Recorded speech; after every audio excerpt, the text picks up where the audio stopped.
Today, this video is for you. We are comparing the Fender American Pro with the new successor, the American Pro II model. Tell you all the differences and play them so you can hear the differences between the new pickups and the old pickups. So stay tuned.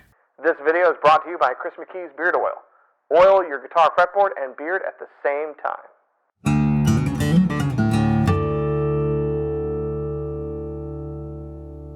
Hey, you're watching Alamo Music TV. My name is Chris McKee. And I'm Cooper Greenberg. We're here with Alamo Music Center in San Antonio, Texas. You can find us online at alamomusic.com. If you're new to the channel, make sure to subscribe, turn on notifications, like our videos, and comment below. If you'd like to support the channel, make sure to visit our Teespring store link below for custom designed t-shirts.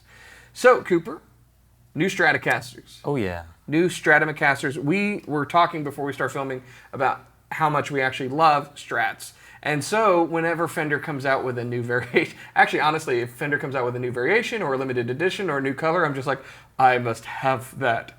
But, you know, that's kind of ridiculous. Yeah. At some point, you do get enough Strats, everybody. But they do have a new model, and this is the American Pro II. Now, you probably have already seen our video on the new American Pro II series. If you haven't, we'll link that above.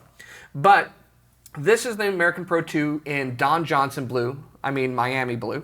And we wanted to compare it against the previous year's model. Now, it just so happens we're completely sold out of American Pro Stratocasters, but we do have this limited edition model in beautiful, what color is that? This Lake Placid Blue. Lake Placid Blue, black pick guard, ebony fingerboard. This has some unique differences to it, but not enough that we can't do a good comparison. So let's talk about some of the changes, which we've already covered in our previous video, but just go over them to see what's different between the two of them. So let's talk about the neck first of all. Yeah, well, the neck, so this one has a compound radius, correct? And then, do you want to talk about that one? Yeah, so this one is the traditional radius, so it's 9.25, 9.5, but you've got rolled edges, which is new for the American Pro II series. You've still got the same neck shape. Yeah. It's still got that kind of deep C carve. But the finishes are different. You've got the traditional nitro finish, or satin finish. Yeah, rather. satin finish on there. So this is also a satin poly finish, but it's like a supernatural feel finish. It's really nice. We talked a little bit in our previous video introducing the American Pro II series, but the neck feels very similar to what you might get on an Ultra, the American Ultra series, which we're big fans of. The rolled edges, that kind of super natural satin finish, it feels very comfortable. Now, these are going to sound slightly different for all of you who have dog ears because, you know, this is a maple versus an ebony fingerboard, but they actually should be pretty similar and more so than ebony or maple versus rosewood. So, so the necks definitely feel different. You're not going to be able to experience that through YouTube, but take our words for it. You know, between an American Pro and this, the rolled edges, I think even more so than the finish, really kind of changes the feel of this. It feels very, very played in. Yeah, and this feels really good as well, but that is just kind of an unbeatable feel for a Fender neck. If you're a thumb over the top player, yeah, you'll probably notice it the most. So great feel on the finish. I love what they're doing. If you do get the maple, it's still glossed on the fretboard, so you get that really nice, you know, movement when you're bending, and then satin on the back. Of course, colors are different, you know, but there's a whole new range of colors with the American Pro II. One of the biggest differences, though, is hardware, the neck joint, the controls, and the pickups. I mean, I think that's where you can see and definitely hear the differences in this video. So you've got a traditional neck joint on yours. Yeah, right there, not carved. Yeah, just a normal 4-bolt pattern, which has been in production since 1954 on a Stratocaster. Hasn't really changed much except for the micro tilt that came about during CBS, by the way. If you didn't know about the good things CBS brought about, we did a top 10 things about Fender. You should watch that video too. So this one has the kind of carved edge that came into production, I think, with the deluxe models. And so we've seen that on a number of limited editions. I have a Fender Select Strat that has that same carve. All deluxe models had, Elites had something similar. It's just a very comfortable way of attaching. You still get that 4-bolt pattern, but it's more comfortable when you get up there to the higher frets. It's subtle difference, but it does feel very different in the hand. Yeah, it just fits in the palm of your hand. So now, this is something that's really difficult to see. You've got a tremolo. I've got a tremolo. These are basically both the steel bent saddle 2-point modern Strat tremolo, but the block is different on this one. And you can't see that, right? You'd have to take the back off and you'd have to compare. But they are doing a steel block on this versus kind of the cast block that they did on the previous models before. And that is a big upgrade. I mentioned that in our other video. That's something I did on my guitar. I think that's that's something a lot of people do. They either go with like roll cold steel like this has, or brass, to increase sustain and just the feel that you get from the tremolo system. And you know, I have mine set up floating like this, and I didn't really like it until I had that in there. It seemed to increase sustain and help with kind of the feel of the tremolo. So that's definitely different. Yeah. Super cool. And then pickups and control. So let's talk about the pickups first of all. These are V-Mod pickups, Series 1, I guess. There's now V-Mod pickups, yeah.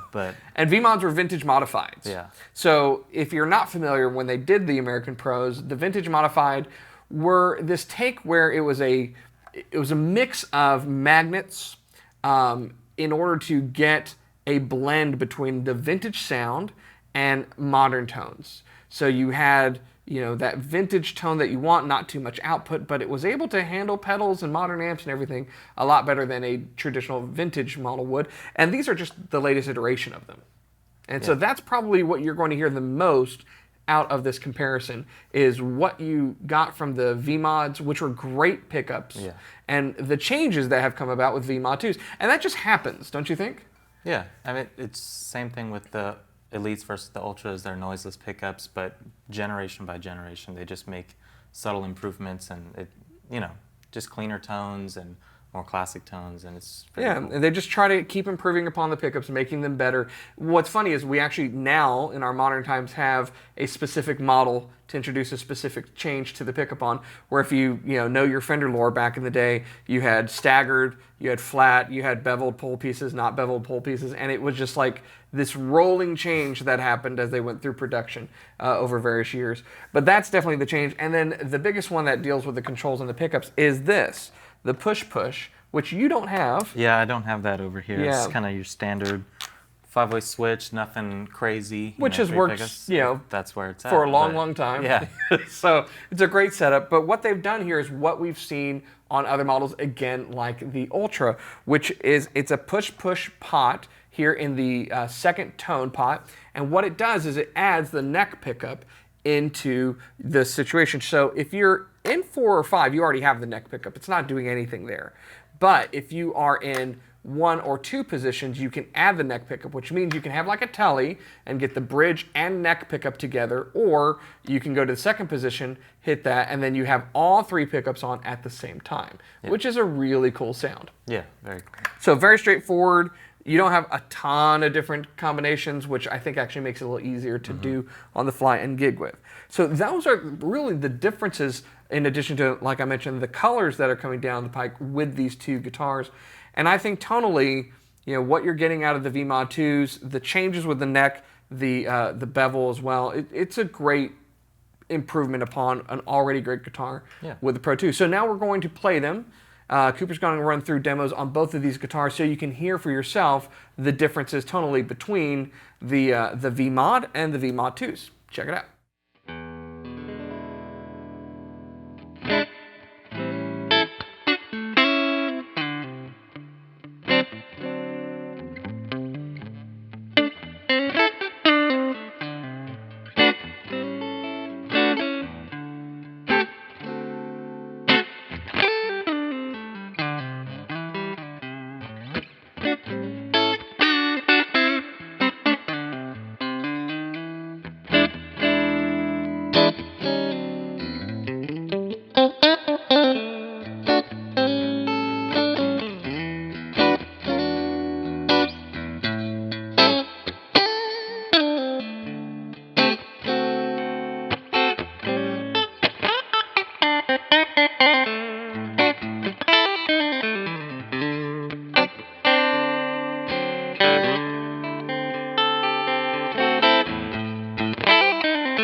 So there you have it, the American Pro Strat versus the American Pro II Strat, which is new for 2020.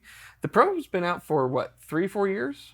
Yeah, or overtook the Standard, correct? Yeah, it replaced the Standard, which was in, wow, that was out forever. Yeah. So, you know, the Pro was a long coming improvement upon the Standards. Yeah. And, you know, really with the Standards, they had kind of done what they did in the 50s, just brought incremental improvements, changes to pickups and stuff. Yeah. And now they've seen, you know, it's helpful for, I think, the buyer and for us to say, this is a new version of this model. Here's all of the changes. So I'm glad they're doing that. I think this is a nice update. What do you think? Yeah, I think it's great. I think it's interesting that it's the same line, but the nomenclature between Standard and Professional has a big change in terms of what you're identifying with this instrument. This definitely is a professional's instrument, but it's also just a great... Wait, you gotta be careful there, because everyone's gonna roast you in the comments below, and they're gonna say, I gig with a Mexico Standard Strat made in 1998.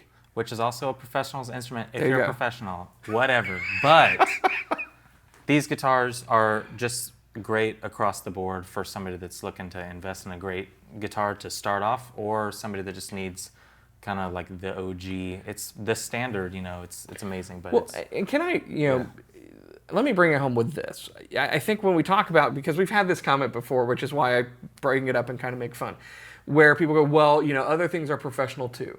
And that's true. A professional can use just about anything.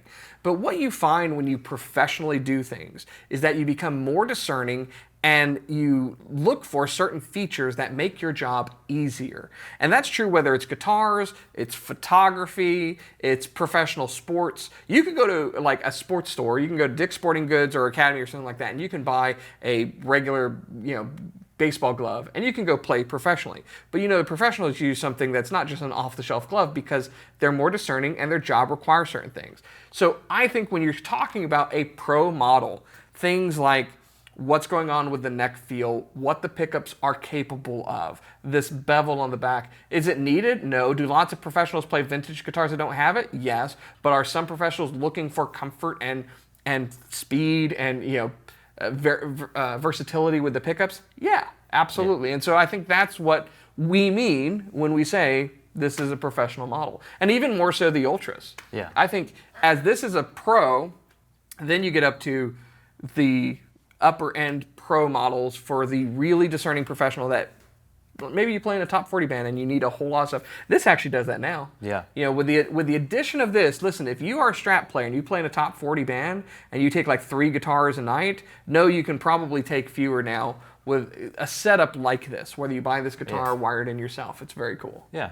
So. And not to mention, just a side note, looking at the guitar from this angle, the finish looks really incredible. From that light coming down, just the curve on the back and everything. So they did a great job. It's Miami Blue, man. Oh, yeah. Miami Blue. So anyways, that's our opinion and take on these great guitars. The American Pro 2s are arriving in stores. If you'd like more information about the models available, go to our website, alamomusic.com.